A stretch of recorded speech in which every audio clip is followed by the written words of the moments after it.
Assalomu alaykum qizlarjonlar, hammalarga xayrli kun. Bugun minnatdorchilik marafonini 12-kuni. Bugun biza hayotimizdagi hozirgi kunda bizga muammo bo'lib tuyulayotgan vaziyatlarimizga minnatdorchilik bildiramiz. Masalan, bo'lishi mumkin turmush o'rtog'ingiz bilan munosabatingiz yaxshi emas, yoki ishsizsiz, yoki farzandingiz yaxshi o'qimayapti, yoki bo'lmasam otangiz bilan yoki onangiz bilan munosabatingiz yaxshi emas. Aynan mana shu vaziyatlarga biza minnatdorchilik bildiramiz. Savol tug'ilishi mumkin, muammo bo'lib turgan narsaga biza qanaqa qilib minnatdorchilik bildirishimiz mumkin. Buni men keyingi audioda men sizlarga buni tushuntirib ketaman. Undan oldin biza bitta narsani tushunib olishimiz kerak. Hozirgi turib qolganda, mana turib qolgan vaziyatingizda o'sha muammo hal bo'lmayapti. Sizni o'sha asabingizni buzyapti yoki xullas sizni hayotingizni sifatiga ta'sir qilyapti. Asabingiz buzilyapti, uyqungiz o'chyapti yoki xullas va hokazo tanangizda ham sog'lig'ingiz ketyapti, munosabatingiz battar yomonlashib ketyapti. Borgan sari o'sha muammo turibdi, lekin siz u muammoni o'ylaganingiz bilan u borgan sari yomonlashib ketyapti. Borliqda shunaqa qonun bor. Asliyat qonunlarida o'qigan qizlarimiz bilishadi. Muhabbat qonuni. Muhabbat qonuni qanaqa bo'ladi? Muhabbat qonuni nima u? Mana muhabbat qonuni shunaqaki, qaranglar, har bitta vaziyat muhabbat bilan to'lmaguncha, mana telefoningizni batareykasi bo'ladi-yu, o'sha 1% bo'ladi, 2% bo'ladi-da, mana shu muhabbat bilan to'lmaguncha, 100% bo'lmaguncha u vaziyat hal bo'lmaydi. Xuddi shunaqa, har bitta turib qolgan vaziyatni eng zo'r yechimi minnatdorchilik deyiladi. Siz qaysiki vaziyatdan minnatdor bo'lsangiz, o'sha vaziyatingizni уже yaxshi ko'rgan paytingizda, o'sha vaziyatingizga ko'nganingizda, yaxshi ko'rish qanaqa ma'nodaki bo'ldi, shunaqa qosin degan ma'noda emas, уже ko'ndingiz, rozi bo'ldingiz shu vaziyatga. Mana shu bekorga emas menga. Mayli, shunaqa bo'lish kerak ekan, bo'ldi degan anoda ichkaridan bo'ladigan xotirjamlik, ichkaridan bo'ladigan sokinlikka keldingiz-a, ana o'sha paytda bo'ldi, уже hal bo'ladi. Chunki siz o'sha paytda o'sha muammoni hal bo'lish yoki nima deydi, hal bo'lmasligini qo'yib yubordingiz. Bitta gap bilan aytganda, hal bo'lishi uchun kurashdan to'xtadingiz. Hal bo'lmayotganini o'ylashdan to'xtadingiz. Mana shu paytda уже avtomatik sizni ichingizda rozilik bo'ldimi? Mana shu bekorga emas ekan, mayli.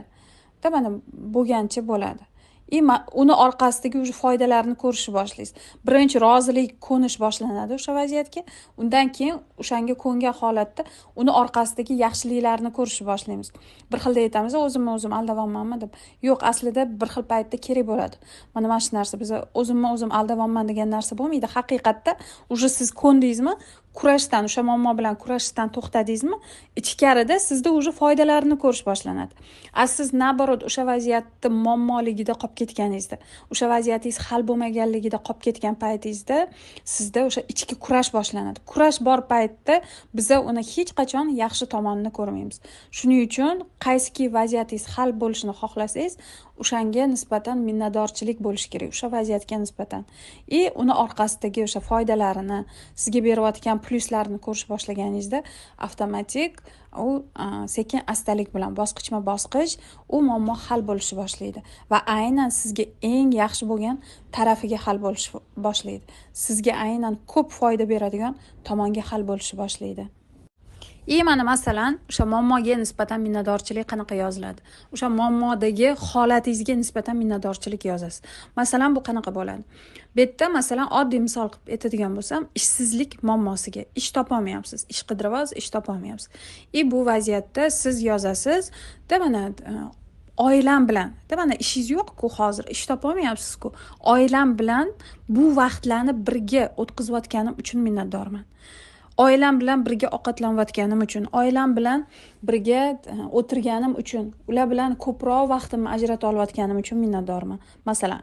Masalan, yana aytishingiz mumkin, hozir meni bo'sh vaqtim ko'pligi uchun minnatdorman. Bo'sh vaqtim ko'pligida men qila oladigan ishlarimni ko'ra olayotganim uchun minnatdorman. Yoki bo'lmasam, hayotingiz masalan bo'lishi mumkin, oldin ishlagansiz, hozirgi paytda qanaqadir payt ishsizsiz. O'shanda yozishingiz mumkin. Masalan, hayotimning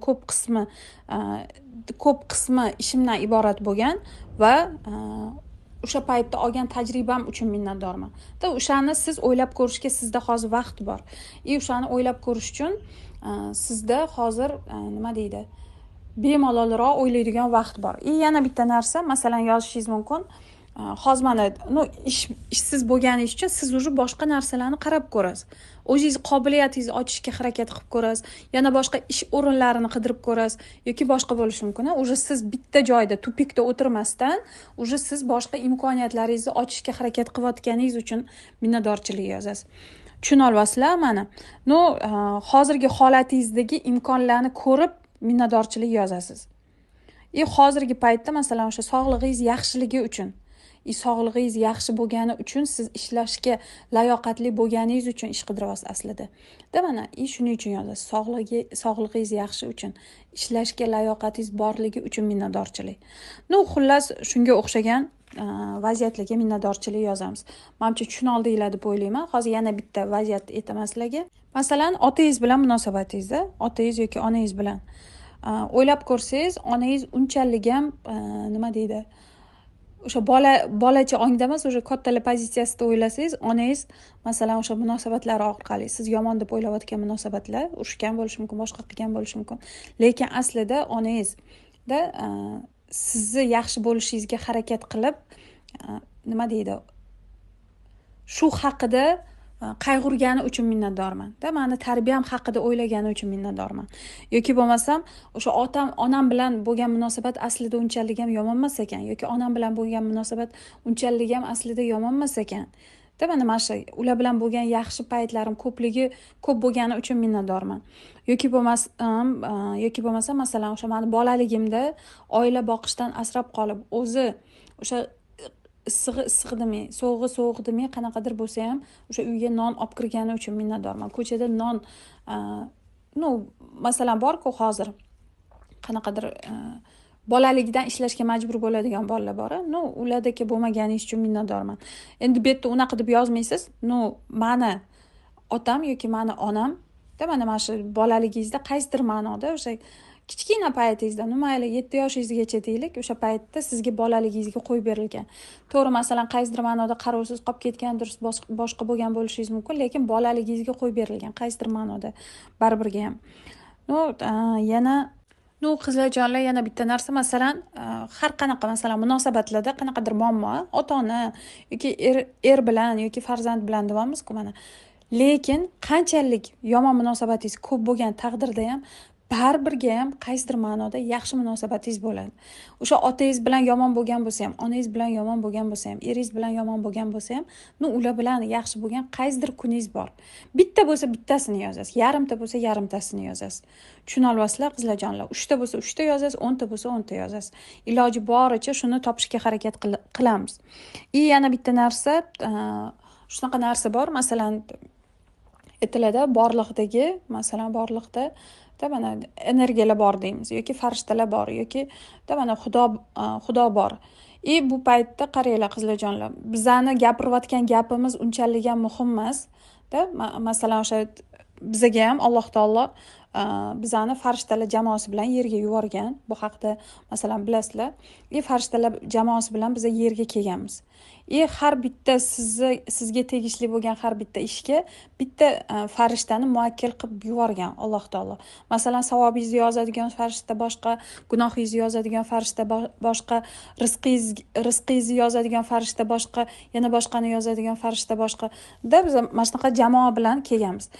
U atrofingizdagi farishtalar sizni gapingizni emas, sizdagi energiyani, sizdagi o'sha vibratsiyani, sizdagi o'sha hissiyotlaringizni his qilayotgan holatingizdan kelib chiqqan vibratsiyanigina ular shu orqaligina his qiladi. Shuning uchun qaysidir vaziyatda mana eng muhim narsa hissiyot demoqchiman. Masalan, o'sha shukronalik yozayotganingizda ham boshda qanaqadir ma'noda sun'iy bo'lishi mumkin, lekin bu narsani his qilsangiz juda ham tezlashib ketadi. Hissiyot juda tez, masalan, o'sha mashinangizni eng katta motori bo'lib xizmat qilib beradi. Sizni o'sha nima deydi, tezlashtirib yuqoriga olib chiqib pastga tushirib turadigan narsa ham, sizni o'sha harakatga olib kelib turadigan narsa ham hissiyot bo'ladi. Bitta eslab ko'rsanglar, masalan, har bitta hozir mana eslaydigan, bolalikda eslaydigan narsalarni hammasini orqasida hissiyot bor. Har bitta xotira hissiyot bilan birga yoziladi. Nega biz har doim ham yegan ovqatimizni eslamaymiz? Kecha nima ish qilganimizni ba'zida eslamaymiz. Lekin kechagi o'sha yegan shirin ovqatingiz yoki bo'lmasa qaysidir xursand bo'lgan vaziyatingiz yoki juda bir qattiq bo'lgan holatingiz esingizda turadi. Masalan, oddiy har kungi avtopilotda qiladigan, avtomatik qilib tashaveradigan ishlarimiz ko'p holatda bizning esimizda turmaydi. Chunki yerda hissiyot yo'q, chunki yerda diqqat yo'q, qanaqadir ma'noda o'xshay robotga o'xshab qilib ketadigan joylarimiz. Lekin qaysidir joyda chuqur his qilsak, hissiyotlarni his qilgan joylarimizda albatta xotira bor. Shuning uchun sizlarga yana bitta tavsiya, bularni yozayotganinglarda prям orqasida o'sha narsani his qilib yozsanglar, juda ham katta foyda beradi. Juda ham katta sizga plyusga ishlab beradi. Minnatdorchilikka ham eng katta siri uni orqasidagi hissiyotida bo'ladi.